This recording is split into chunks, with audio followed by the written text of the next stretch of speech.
আমার জীবনের গল্পটা শুরু হয় 2016 সাল থেকে। তখন আমি ডিগ্রি দ্বিতীয় বর্ষে পড়ি। ছাত্রী হিসেবে কখনো খারাপ ছিলাম না, বরাবরই ভালো রেজাল্ট করেছি। 2016 সালে আমার হঠাৎ করে বিয়ে ঠিক হয়ে যায়। আমাকে দেখতে এসে পছন্দ হয় এবং কি ওই দিনই বিয়েটা হয়ে যায়। আমার স্বামী জব করতো, বয়সে আমার চাইতে 10 বছরের বড় ছিল সে। তারপরেও আমি মানিয়ে নিয়েছিলাম। বিয়ের পর যখন আমি ওর বাসায় যাই তখন মনে হয়েছিল দুঃখ বুঝি এবার শেষ হলো। কিন্তু কথায় আছে না, সবার কপালে নাকি সুখ সয় না। আমারও তাই হলো। বিয়ের 15 দিনের মধ্যে জানতে পারি আমার স্বামী অসুস্থ, তার লিভার ক্যান্সার। পৃথিবীটা সেদিন আমার অন্ধকার হয়ে গিয়েছিল। আমার স্বামী আমাকে বলেছিল, তুমি চলে যাও আমাকে ছেড়ে, তোমার তো পুরো জীবনটাই এখনও পড়ে আছে। কিন্তু আমি যাইনি। আমি সেদিন তাকে ছেড়ে আসতে পারিনি। ওর মায়ায় আর ভালোবাসায় সেদিন আমি বাধা পড়ে গেছিলাম। আরেকটা কথায় ভালোবাসতাম। জন্ম মৃত্যু বিয়ে এসব তো আল্লাহর ইচ্ছাতেই হয়। যা আছে আমার ভাগ্যে তা তো হবেই।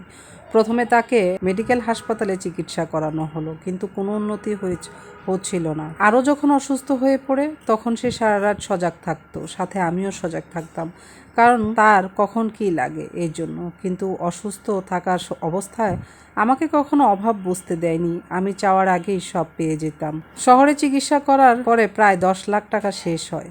এরপর ডাক্তার বলল বাহিরে নিয়ে যাওয়ার জন্য। তারপর সে আর আমি চলে গেলাম ইন্ডিয়া চিকিৎসা করাতে।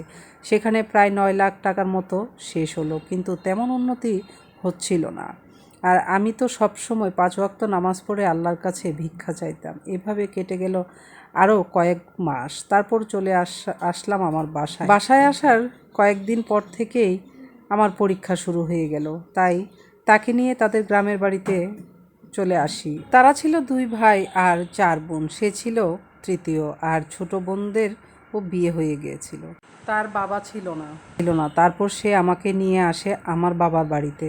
এখানে সে প্রায় 20 দিন ছিল, কারণ তখন আমার পরীক্ষা শুরু হয়ে গেছে। 20 দিন থাকার পর তো বড় বোনের ছেলে এসে নিয়ে যায়। আমি পরীক্ষা দিতাম, আবার যেদিন পরীক্ষা থাকতো না তখন বই নিয়ে তাদের ওখানে চলে যেতাম। আমার পরীক্ষা শেষ হলো, সেও অনেক বেশি অসুস্থ হয়ে গেল। তাকে নিয়ে মেডিকেলে ভর্তি করানো হলো। সেখানে 18 দিন ছিলাম। আমরা কত যে কষ্ট করেছি। আমি খাওয়া নাই, ঘুম নাই, গোসল নাই, আমি রোগী হয়ে গেছিলাম। 18 দিন থাকার পরে ডাক্তার আমাদের ছুটি দিয়ে দেন। তাকে নিয়ে যেদিন হসপিটাল থেকে বাড়িতে নিয়ে আসি তখন আমার সাথে আমার শাশুড়ি মাও। তখন আমার হাজব্যান্ড আমাকে বলে, তুমি বাড়ি চলে যাও, কয়েকদিন যেয়ে ঘুমিয়ে আসো। কিন্তু আমার শাশুড়ি কিছুতেই রাজি না। আমি বাড়ি চলে আসলে তার ছেলে সেবা যত্ন কে করবে? কিন্তু সে আমাকে জোর করে আমাকে পাঠিয়ে দেয়। আমি 2 দিন থাকি আমার বাড়িতে, তারপর আবার চলে আসি তার কাছে। আসলে তখন তাকে ছাড়া আমারও থাকতে কষ্ট হতো। এভাবে আমাদের বিয়ে 10 মাস হয়ে যায়। যত দিন যাচ্ছিল আমার স্বামীর অবস্থা তত বেশি খারাপ যাচ্ছিল। আমার স্বামী যখন প্রস্রাবের সাথে ব্লাড যেত, আর লিভার তো পানি আছেই, তো প্রতি সপ্তাহে তাকে 1 ব্যাগ ব্লাড দিতে লাগত। এই সময়টা যে কত কষ্ট করেছি তা বোঝাতে পারবো না। সে তার মাকে ডাকতো, কিন্তু তার মা কাছে আসতো না। মায়েরাও যে স্বার্থপর হয় সেই আমি প্রথম দেখেছিলাম। যে তখন আমারে বলতো, সবাই তো আমার কাছে থেকে চলে গেল, তুমি কেন গেলা না? আমি শুধু তাকে বলতাম, আমি তো তোমায় ছেড়ে যাব না। সে আমাকে বলতো, তুমি অনেক ভালো একটা মেয়ে, তুমি জীবনে অনেক সুখী হবে। দেখো, আমার বিয়েতে যে অলংকার দিয়েছিল সেগুলো আমি বিক্রি করে তাকে চিকিৎসা করাইছি। কিন্তু তার যে গ্রামে জমি ছিল তা কিন্তু বিক্রি করা হয়নি, কোনো সম্পত্তি নষ্ট করা হয়নি। চিকিৎসকের পিছনে যে খরচ হয়েছিল সব তার অ্যাকাউন্টে জমা ছিল।